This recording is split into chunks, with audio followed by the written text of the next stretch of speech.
Երեք հենց այս թեմի հոգևորականներից մեկը Տեր Արտաշես նրա հազանգում, որ գյուղի համայնքապետի ժամանակավոր պաշտոնակատարն ու եկեղեցու բարերարն են իրեն սպառնացել, ասել են, որ միջև օրվա վերջ բանալիները պետք է հանձնի, ինչպես է առհասարակ վերաբերումները նման երևույթին։ Մասացող մի թեմի այլ եկեղեցու։ Գիտեք, մենք սենց մի այսօրվա քարոզը շատ տեղին էր, որ բոլորս գտնում ենք մի նավակում, որտեղ Տերը մեր ասում է մի վախեցիր, որտեղ ես քեզ հետ եմ։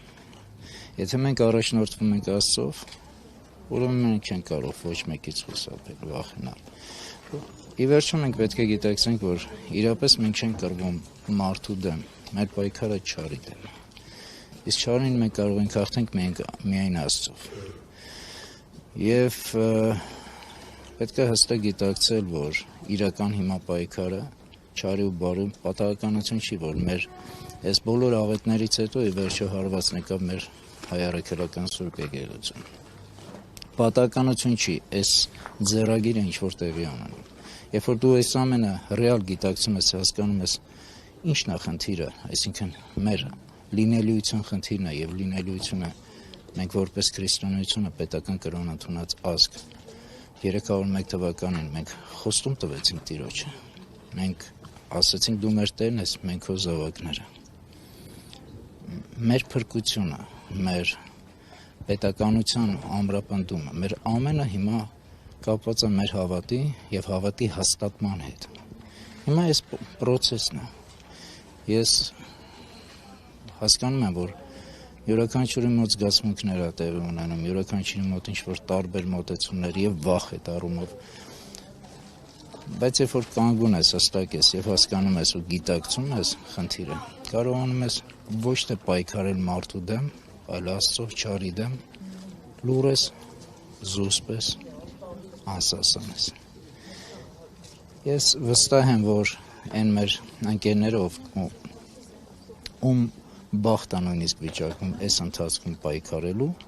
որտեղ սա էլ է բախտ։ Երբ որ կարողանում են իրենք հաստատուն կանգնել իրենց հավատքին եւ բնականաբար ֆիզիկական առումով, չգիտեմ, բանալի չտալ, թույլ չտալ, որ ներխուժեն լռությամբ, աղոթքով, բայց ամուր։ Ֆիզիկական մարմինը նույնպես պետք է ամուր կանգնի։ Այսինքն ստացվում է հիմա հոգևոր հայրերը նաև սպառնալիքների ներքո են իրականացնում իրենց ծառայությունը, այս դեպքում ինչպես ճիշտ իրականացնել, ինչպես չսասանել, չվախենալ,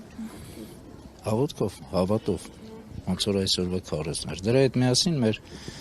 աշխարհիկ կողմից, մեր հոգևոր հավատավոր մարդկանց կողմից պետք է լինի եւ հոգևոր հայրերի կողքին ամուր նեցուկ կանգնելը, որովհետև ի վերջո, բացի հավատից, մենք ունենք ֆիզիկական հիմա